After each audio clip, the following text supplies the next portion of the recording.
Es tiempo de abrir la Biblia juntos, de conectarnos con su palabra y de andar en el camino.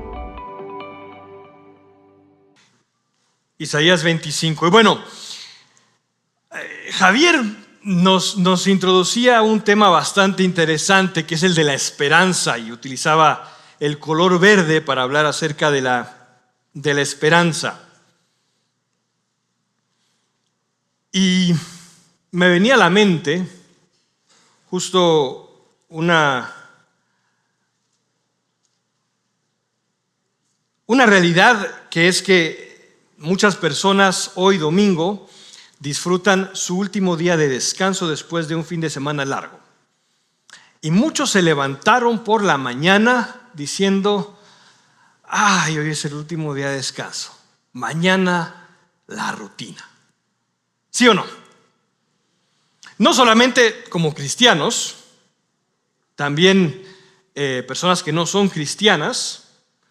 Me acuerdo que mi papá de niño me comentaba que en su colegio luego contaban en una canción y decían que de fin de Semana Santa, y el lunes les daba coraje porque regresaban a la escuela, ¿verdad? Y los adultos que no son cristianos, pues muy comúnmente utilizan la expresión un poquito trillada, pero hoy es viernes, ¿verdad? Y ustedes sabrán qué dicen. ¿Por qué? Porque quieren descansar, porque quieren posiblemente utilizar ese tiempo para el ocio o para la bebida, para las fiestas, pero porque la vida de las personas se reduce en lunes a viernes hay que trabajar porque toca, y el fin de semana es nuestro tiempo de descanso. Y en Semana Santa es nuestro tiempo de relajación, pero luego toca el lunes, otra vez la rutina. Y esto nos habla de la ausencia de esperanza que hay en nuestras vidas, incluso como cristianos. No encaramos el día a día con esperanza. Al contrario, hay aburrimiento, hay fatiga en nuestras vidas. ¿Cómo transforma la resurrección de Cristo nuestra vida? ¿Cómo reconfigura nuestra esperanza? ¿Y qué mundo proclama esa esperanza en Cristo? La esperanza en otro mundo, la esperanza de otra humanidad, de otra realidad es importante. Incluso generacionalmente esto es clave, es importante. Antes las personas que crecieron en los 80s, 90s sabían qué tenían que hacer: una carrera universitaria, invertir tiempo en un negocio, en una empresa a largo plazo, ser un profesional exitoso, comprar una casa, tener un vehículo y mirar hacia el futuro. Ese futuro no lo tienen, ni esa esperanza la tienen las generaciones actuales. ¿Por qué? Porque saben que la realidad económica es muy diferente a esa realidad que existía antes. Jóvenes ahorita de 30 años con casa, contadísimos. El estudiar una carrera universitaria no es garantía de absolutamente nada ahora. Incluso hay un movimiento cada vez más fuerte de personas que rehúsan estudiar en la universidad. Hay carencia de esperanza. Y dicen: ¿el mañana qué nos depara? No nos depara un mundo feliz, industrializado. Estas categorías que inventamos en los 80s, países subdesarrollados, en vías de desarrollo y desarrollados. Toda esa idea del desarrollo, ahora sabemos a dónde ha llevado. Lagos verdes, ríos contaminados, cada vez más desigualdad, y el mundo cada vez más en destrucción y en guerra. Hemos perdido esperanza. Y a nivel personal puede que también hayamos perdido esperanza, ya sea por enfermedades, frustraciones, deudas, fracasos, estancamiento personal o eclesial, o incluso por la incapacidad de derrotar al pecado. Este periodo de Semana Santa quisimos tomar algunos textos del Antiguo Testamento que hablaban de la realidad de Semana Santa y ver de qué manera esos textos nos daban luz a nuestra realidad. El viernes pasado, escuchábamos el mensaje basado en Isaías y todo el pasaje del siervo sufriente. Previo a ello teníamos tanto los pasajes de Mateo, de Salmos y de Zacarías, que nos hablaban de Jesús, que estaba dispuesto a encarar su padecimiento y muerte. Y el día de hoy estaremos también estudiando en Isaías de qué manera la resurrección de Cristo venía prefigurada y anunciada en el Antiguo Testamento y qué realidad nos hablaba el Antiguo Testamento que fue cumplida por la resurrección de Cristo. Quiero invitarle, antes de iniciar, a acompañarme en una oración. Padre Celestial, esta mañana te alabamos por tu resurrección, te alabamos por la esperanza viva que nos has dado en Jesucristo tu Hijo. Te alabamos porque la muerte ha sido derrotada. Queremos pedir que en este tiempo, Señor, nos permitas estudiar tu palabra, que tu Espíritu transforme nuestra vida por medio de lo que podamos comprender y escudriñar esta mañana. Para tu gloria y en nombre de nuestro Salvador. Amén.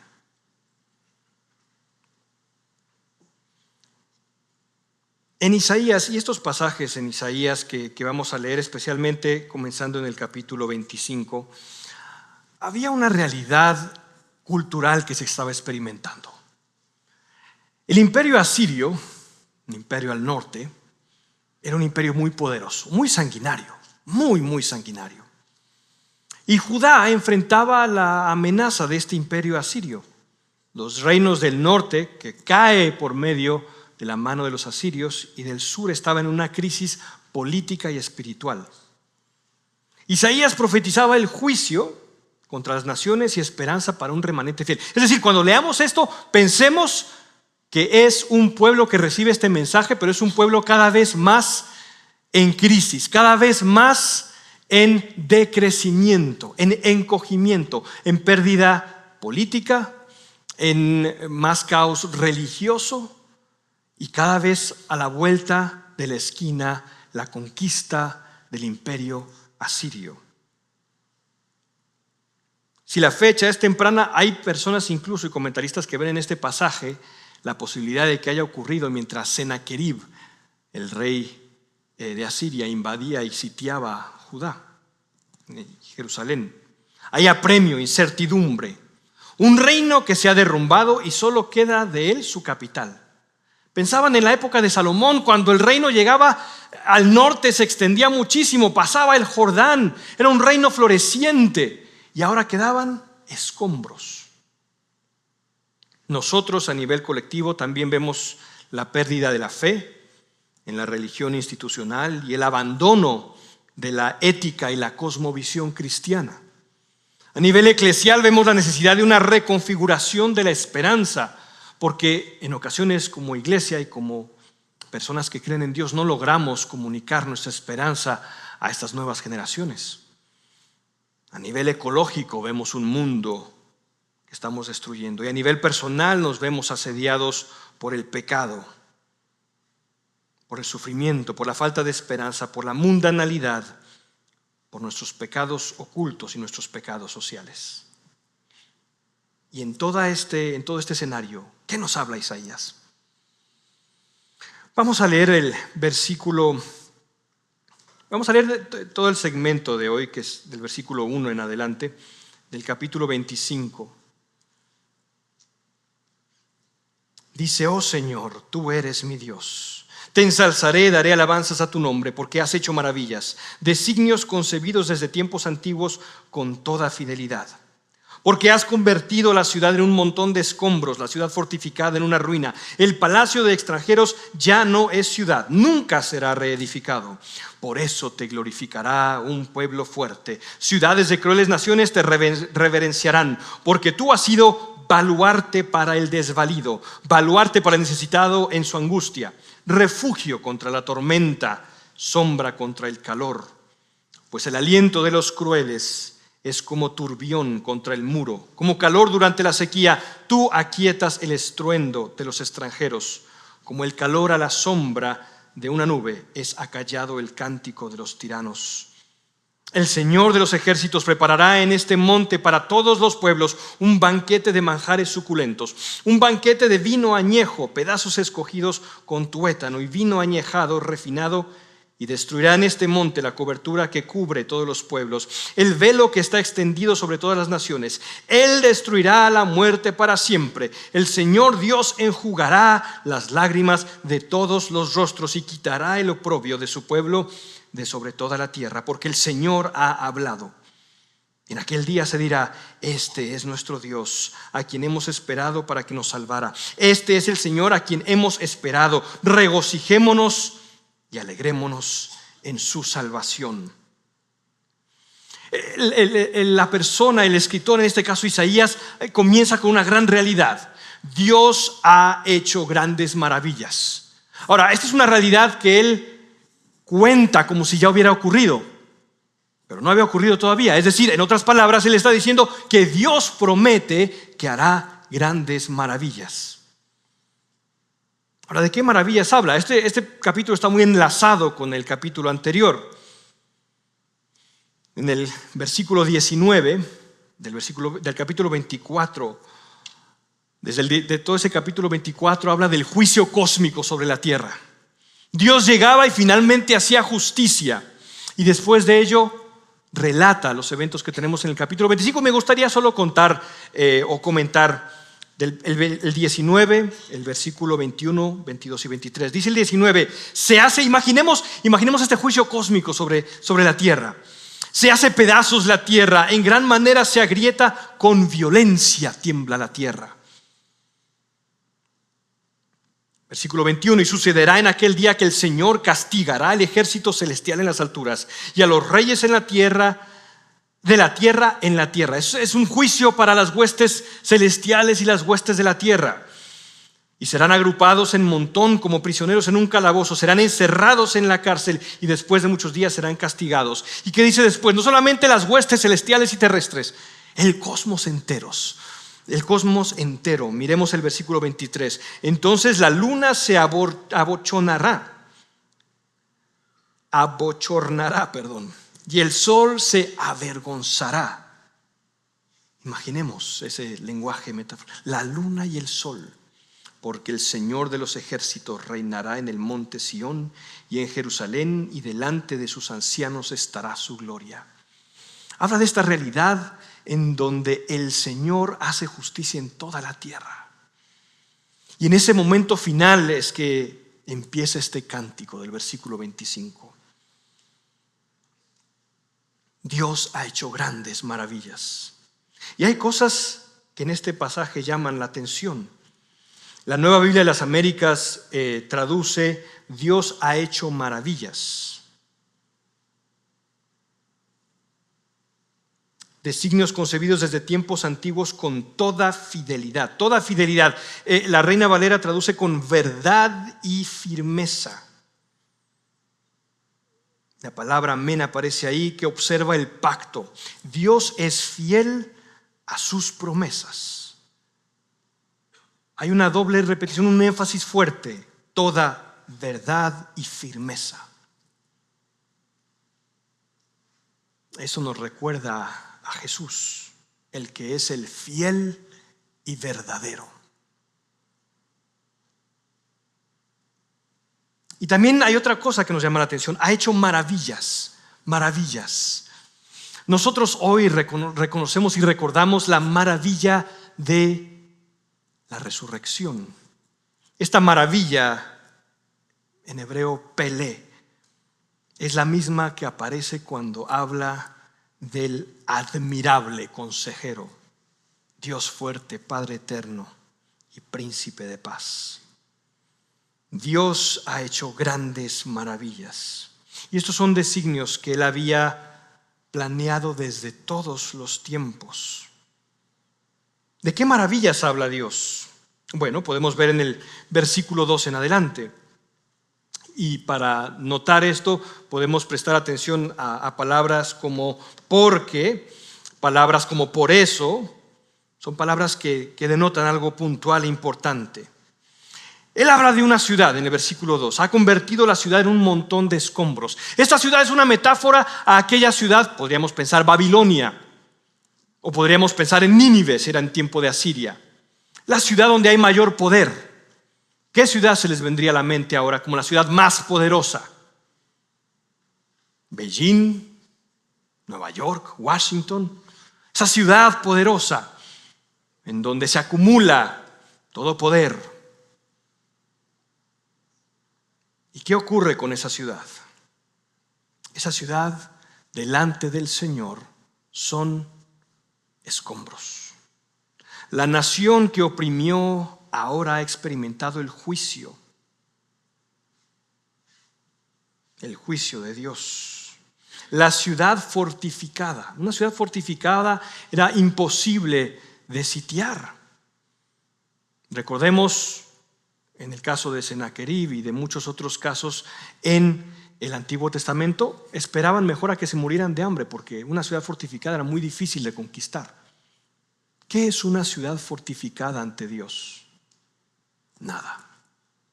Un montón de ruinas, escombros. Y el palacio de extranjeros ya no es ciudad. Nunca será reedificado.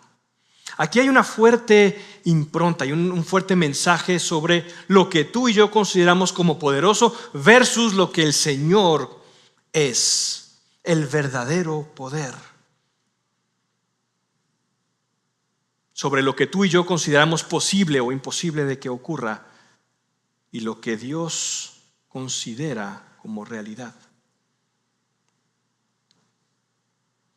Estos designios fueron proclamados desde antes y Dios fue fiel.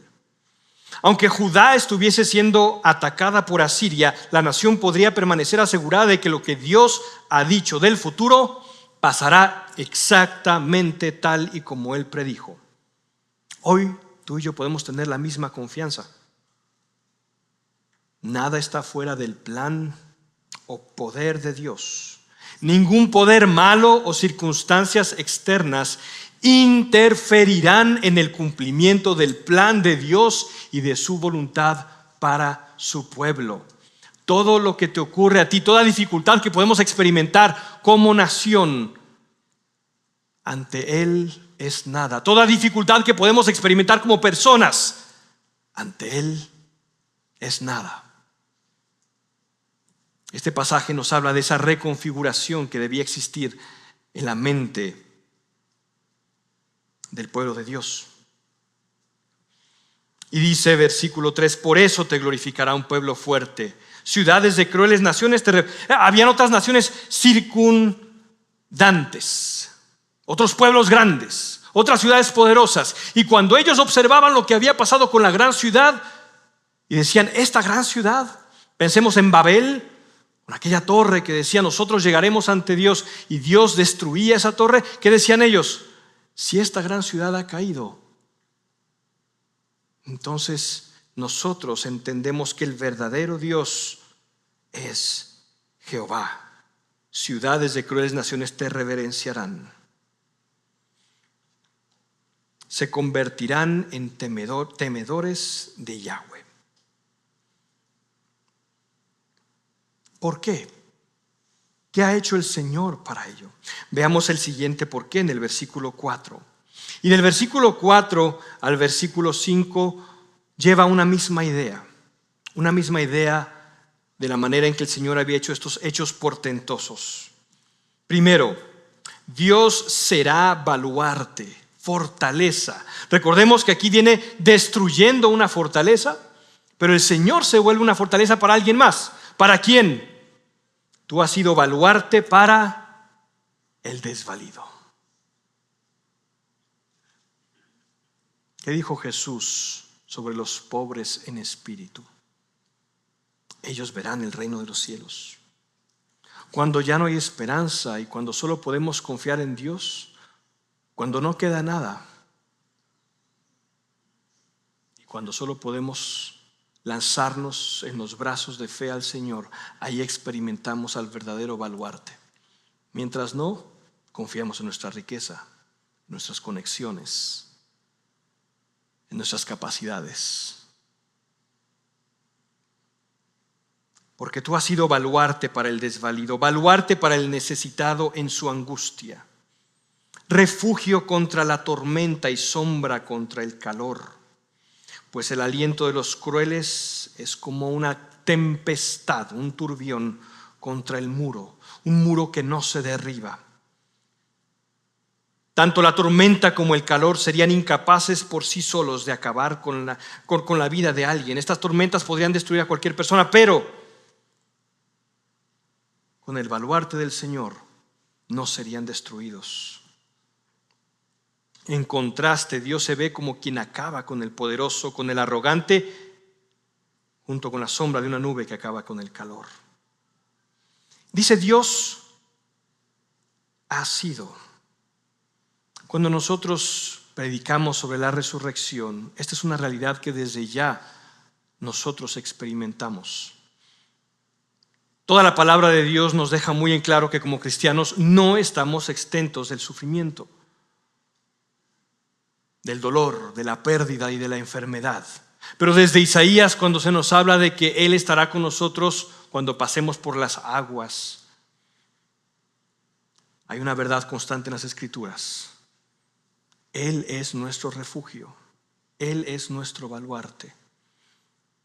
Y de pronto vamos y pedimos asistencia al seguro social, nos quedan mal, la familia nos abandona y experimentamos uno tras otro que nuestros baluartes nos quedan mal, que aquello que pensábamos que podíamos confiar, en lo que podíamos confiar, nos defrauda. Tenemos cuentas y de pronto los bancos cierran, los negocios quiebran o la moneda se devalúa. El único baluarte en el cual podemos confiar es en nuestro Señor.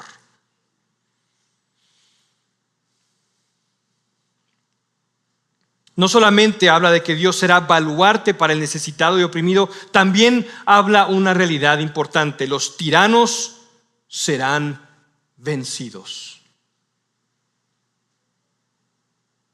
Jerónimo traduce esta última cláusula como: y cuando el calor debajo de la nube quema, tú harás que la rama de los terribles se marchite.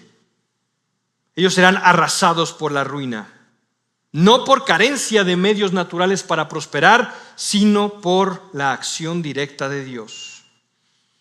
En nuestro mundo pareciera que el dinero es rey. La corrupción gubernamental es sistémica y el malo tiene la última palabra. Al menos en la justicia en nuestras naciones no prospera. Todos conocemos personas que han muerto asesinados sin justicia. Todos seguramente. El 2% de crímenes llega a condenas. Violaciones, muerte, robo, abusos, despojo. Parece que el tirano tiene la última palabra y el que está dispuesto a pagar por un sicario tiene más fuerza que el que no.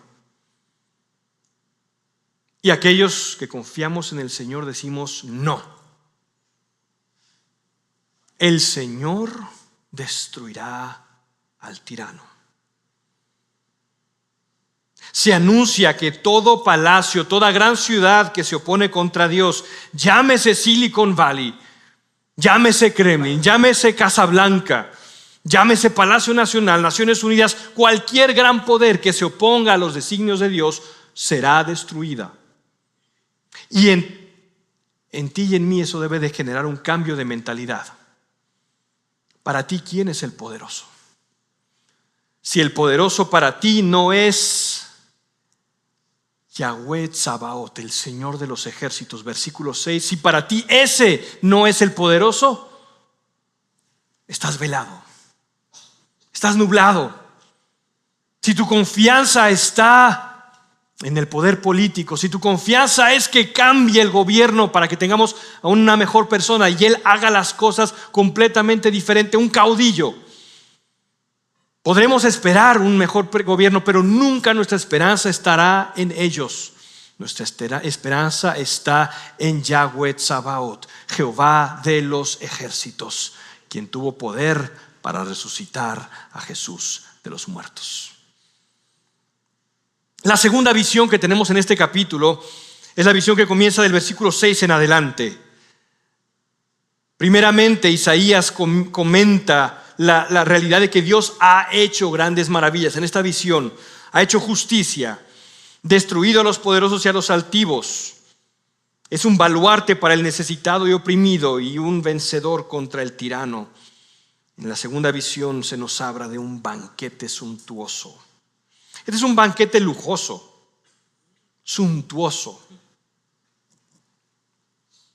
Es más, en el hebreo se utiliza, lo digo aquí, no soy experto en hebreo, pero suena interesante, hay una rima. Miste semanim,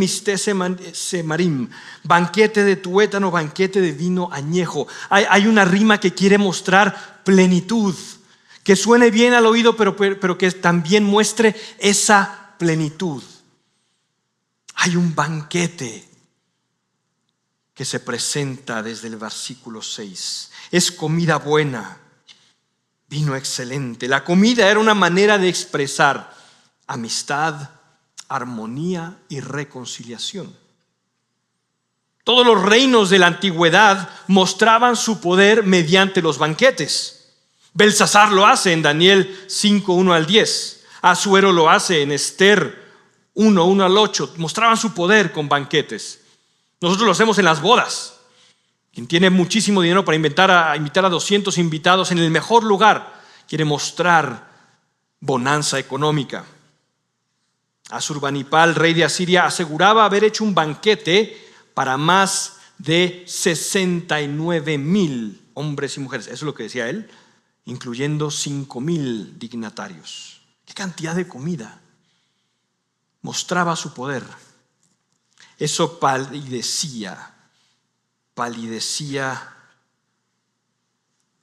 con el banquete que el Señor estaría preparando. Y esto nos recuerda unos versículos más atrás a Isaías 6:3. Es otra mención en donde se utiliza este título. Yahweh Tsebaot, Jehová de los ejércitos, Yahweh de los ejércitos. Dice el versículo 6, capítulo 3, y el uno al otro daba voces diciendo: Santo, santo, santo es el Señor de los ejércitos. Llena está toda la tierra de su gloria. Isaías nos quiere llevar a esa visión en donde el verdadero banquete y el verdadero poder es en la mesa de Jehová de los ejércitos. Y hago una conexión con lo que ocurrió aquí el viernes. Hay un banquete que nosotros celebramos cada inicio de mes, en donde recordamos y celebramos la salvación dada por medio de Jesucristo. Ese es un banquete al cual todos hemos sido invitados. Y aquí dice todos los pueblos. Todos los pueblos. Esto no es una cuestión étnica. El Señor de los ejércitos de todos, no solamente de Israel, todos los pueblos. Porque la salvación es para todos los pueblos. Y mientras nosotros sigamos aferrados a una visión étnica, a una visión nacionalista, no, allá todos los pueblos. Porque todo ser humano, de toda raza, de toda lengua y de toda nación, se postrará a adorar a Dios. Porque ante Él no hay diferencia de nada. Nuestros ojos miran incorrectamente y juzgan a la persona de acuerdo al dinero que tiene. Y lo podemos ver en jerarquías, hasta la manera en que tratamos a los dependientes de las tiendas. Los insultamos porque tenemos más poder sobre ellos. O tratamos mal. Y a la persona que tiene mucho dinero hablamos bonito. Miramos a las personas de esa manera, o miramos de acuerdo al color de piel. Cuando va a dar una conferencia a una persona que pensamos que representa más por su país de origen versus otra que tiene un país de origen más humilde. Esas son nuestros lentes. En este banquete no hay esos lentes. Todo racismo acaba, toda discriminación acaba, todo clasismo se termina. Todos los pueblos unidos bajo una misma cruz, bajo un mismo Señor, el Señor de los ejércitos. Y no solamente habla de eso, en el 7 dice: destruirá en este monte la cobertura que cubre todos los pueblos. ¿A qué significa esta cobertura y el velo que está extendido sobre todas las naciones? Podríamos pensar e interpretar de dos maneras. El velo podría ser un velo de ignorancia, un velo que impide ver. Podría ser ese velo de ignorancia en el que estas naciones no pueden ver su salvación. Pero la interpretación más prevalente desde la antigüedad es que este velo, y de acuerdo al contexto, es la interpretación, creo yo, más correcta, es que este velo habla del dolor. Cuando una persona sufría mucho, se colocaba un velo. Todas las naciones llevan un velo. En el capítulo 4, versículo 13, se repite la idea. Todo sufrimiento, incluso en el 19:20 de Isaías, será por señal y por testimonio al Señor de todos los ejércitos, porque clamarán al Señor a causa de sus opresores, y les enviará un Salvador, el cual los librará. Ellos no se dan cuenta que su aflicción ha pasado. Yahweh ha visto el velo y lo rompe, lo destruye, y al romperlo puede ver las lágrimas del pecado, del sufrimiento, de la injusticia, de la muerte, de la opresión, de la tristeza, de la angustia, del esfuerzo y desesperación, de la falta de fe, las lágrimas de nuestro dolor. Ve esas lágrimas con angustia reciente y de duelo por aquellos que han muerto. Esas lágrimas han alterado el rostro y las enjuaga. Las últimas lágrimas de la humanidad, porque ahora la muerte ha sido vencida. Y eso nos conecta inmediatamente con el versículo 8. Él destruirá para siempre. Hay 4 cosas que cambian. Destruirá para siempre, ¿qué? La muerte. El Señor Dios enjugará las lágrimas de todos los rostros, de todos los pueblos, y quitará el oprobio de su pueblo y de sobre toda la tierra. Porque el Señor ha hablado. Esa palabra, porque el Señor ha hablado, quiere mostrarnos un sello. Ojo, atentos, el Señor ha hablado. Esto no va a cambiar. Esta es una realidad que va a ocurrir. Ojo. Vuelvo al tema. Verde, espera, esperanza. Es la esperanza, pero requiere espera. Dijimos, Señor, pero no veo esto realizado. Sí, pero ocurrirá. ¿Por qué? Porque el Señor ha hablado. Y yo confío en ese Señor que quitará el velo de luto, destruirá la muerte para siempre, enjugará las lágrimas de todos los rostros y quitará el oprobio. En este caso, el pueblo que después va al exilio. Es un pueblo en oprobio que pasa toda Edad Media por Rusia, por un montón de lugares, por Europa, en ciudades alejadas, estigmatizados por el holocausto, por su pecado, y tú y yo, por nuestro pecado. El oprobio que genera un país con tantos miles de cristianos y que semana tras semana nos choca la realidad de que hay más iglesias que realidades transformadas. Ese oprobio el Señor lo quitará. En aquel día, y es la última visión, y esta visión se conecta con la esperanza. Atentos a lo que dice este versículo. En aquel día se dirá: este es nuestro Dios, a quien hemos esperado para que nos salvara. En aquel momento vamos a decir con todas las naciones: es cierto, esperamos su llegada, pacientemente esperamos en su revelación. Esperamos ese momento en el que Él destruyera el pecado, la maldad, la muerte, el velo y el oprobio, y se ha cumplido. Esperamos en Él y no nos ha defraudado. Este es nuestro Dios, a quien hemos esperado para que nos salvara. Este es el Señor a quien hemos esperado. Se repite 2 veces. Regocijémonos y alegrémonos en su salvación. Y aquellos que estuvieron aquí el viernes recordarán una figura importante en Isaías que se repite en el versículo 10, porque la mano, el brazo poderoso del Señor reposará sobre este monte. Este es el tipo de expectativa confiada que está dispuesta a poner los tiempos en las manos de Dios y a creer a pesar del intervalo largo. Este banquete escatológico termina con el cántico de adoración de los que saben que han sido salvados y claman: este es nuestro Dios. En Isaías, este esperar en Dios se había prefigurado en el capítulo 8, versículo 17. En Isaías 26, 8, aguardaré al Señor que esconde su rostro de la casa de Jacob. Sí, a Él esperaré.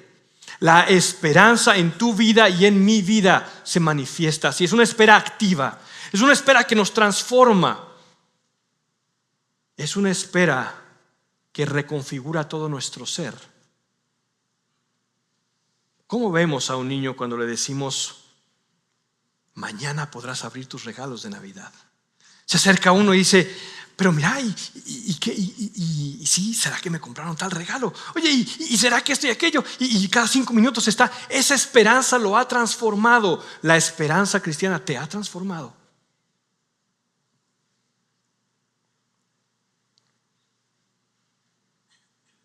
En fe nosotros esperamos ese día. ¿Cómo se conecta esto con la resurrección? De muchas maneras.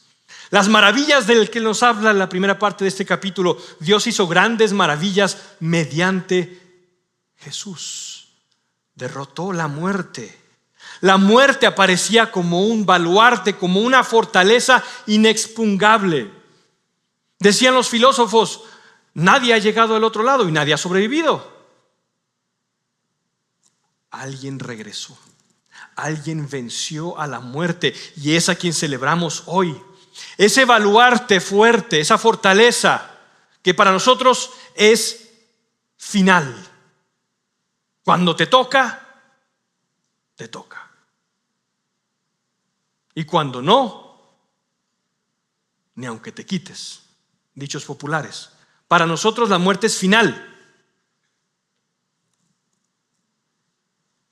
Ese baluarte es final para el que tiene un velo. Para nosotros como cristianos la muerte no es final. Las lágrimas que el Señor enjuaga. Juan 20, 15 al 16.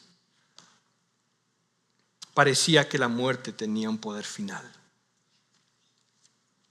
Parecía que la muerte ya tenía la palabra final sobre el Salvador que había venido a este mundo. Y dice el versículo 14 del capítulo 20. Al decir esto se volvió y vio a Jesús que estaba allí, pero no sabía que era Jesús. Mujer, ¿por qué lloras? Le dijo Jesús: ¿a quién buscas? Ella, pensando que era el que cuidaba el huerto, le dijo: Señor, si usted lo ha llevado, dígame dónde lo ha puesto y yo me lo llevaré. María, le dijo. Ella, volviéndose, le dijo: Raboni, que quiere decir maestro.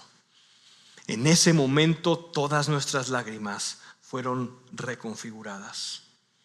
Todavía no estamos en el momento en el que Él acabará con todas las lágrimas, pero desde ese momento nuestras lágrimas son distintas, porque reconocen que la muerte no es un baluarte inexpugnable.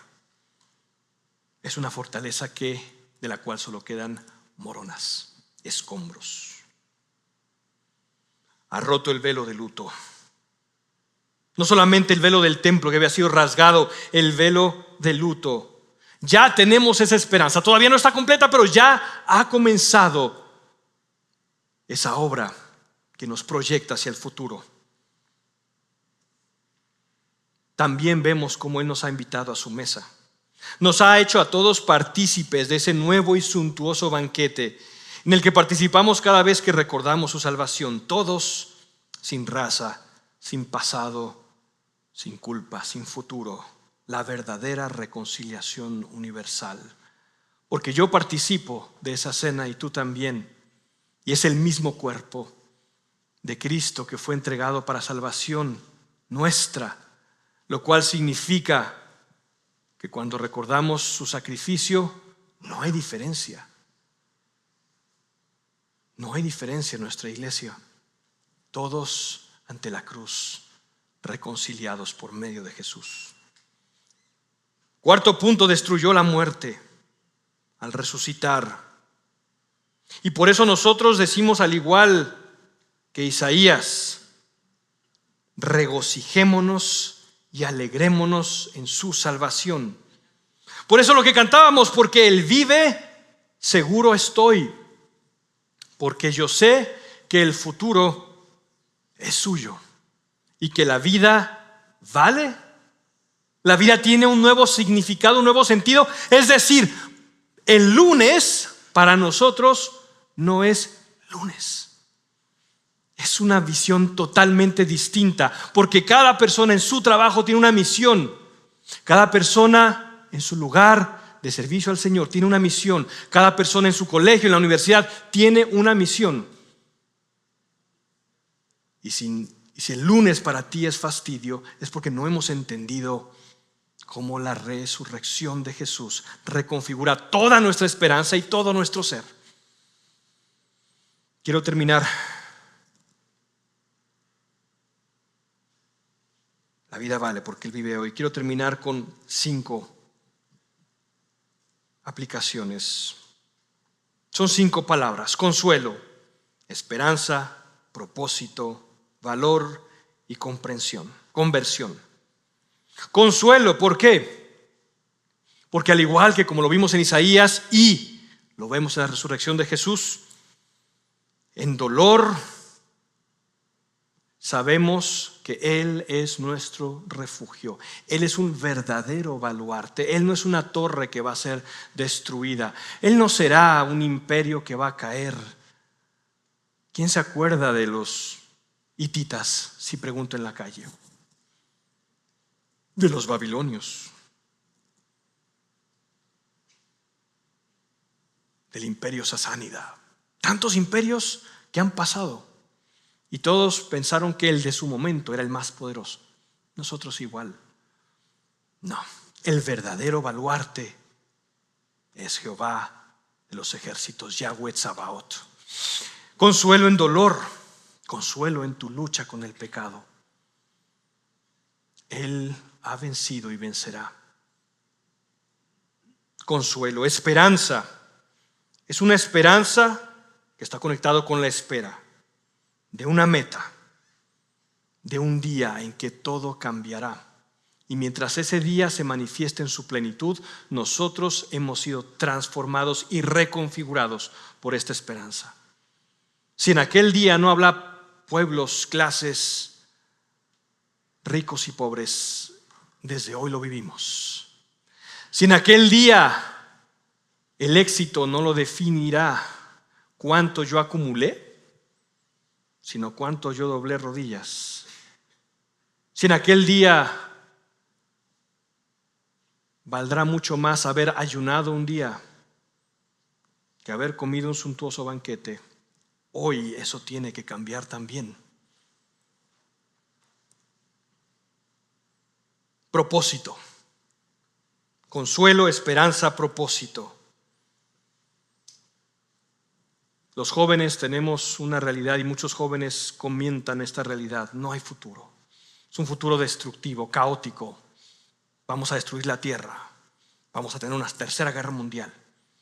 Hay un propósito, sí hay un propósito.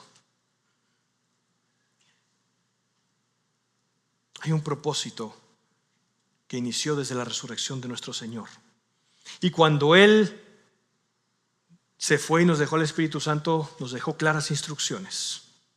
Id y haced discípulos a todas las naciones. Joven, si tu prioridad en tu vida está siendo la universidad, no en hacer discípulos, no en compartir del Señor, no en crecer en santidad,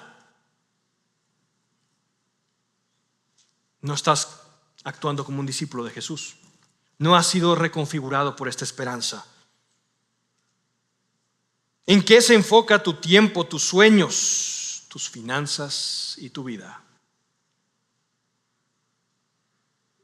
Adulto mayor, si piensas que tu tiempo ahora vale menos que el de ayer. Si piensas que tu tiempo se reduce a cuánto produces económicamente, no has sido transformado por medio de la esperanza. Propósito. 4, valor. Valor ante el poderoso. Valor ante la injusticia. Porque solo mediante el valor que nos da la resurrección de Cristo es que el tirano pierde poder. Porque ellos ya no nos pueden amenazar con la muerte. Y eso nos da valor. Los más grandes profetas que han tenido el valor, muchos han muerto.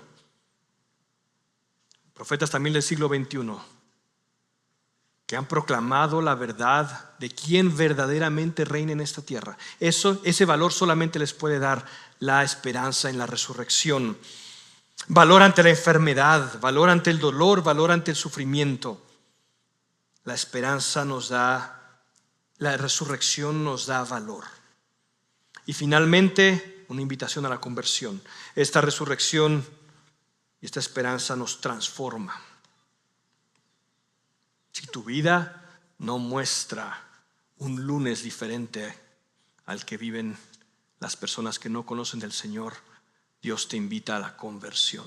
Vuelve a sus caminos. Reconfigura tus prioridades. Recuerda quién es el verdadero rey, Yahweh Tsabaoth. Recuerda dónde radica el verdadero poder. Recuerda el más alto valor. Si Dios ha vencido, si Dios ha levantado a Jesús de entre los muertos, todo mi sistema de valores, sueños y metas debe de cambiar. Invitación a la conversión. Todo mi sistema de sueños, metas y valores debe de cambiar. Lo que valoro, lo que temo, lo que desprecio, a quien considero poderoso, a quien considero débil, a quien considero admirable y ejemplar, y aquello que considero insignificante. Es una invitación a la conversión. Oremos. Padre Celestial, gracias te damos. Gracias te damos, Señor. Porque desde Isaías nos vienes proclamando esta victoria final sobre la muerte, sobre el dolor, sobre el poderoso. Verdaderamente replicamos y repetimos con el profeta: Dios ha hecho grandes maravillas. En Jesucristo y en su resurrección tú has vencido al tirano, al poderoso, al opresor. En Jesús y en su resurrección nos das consuelo. Un consuelo de que desde ya nuestras lágrimas son diferentes. Son lágrimas que tienen esperanza. Son lágrimas de dolor en muchos casos, pero con un gozo de saber que tú has vencido y vencerás. En la resurrección, Señor, anunciamos esperanza. Esperanza en el verdadero Rey, en el verdadero baluarte y fortaleza, no la que miran nuestros ojos y la que son destruidas, sino el verdadero baluarte contra quien cualquier tormenta nunca podrá competir.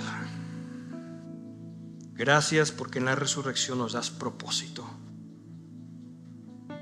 Propósito de confesar y declarar a aquel que venció la muerte y el pecado, expuso a los enemigos públicamente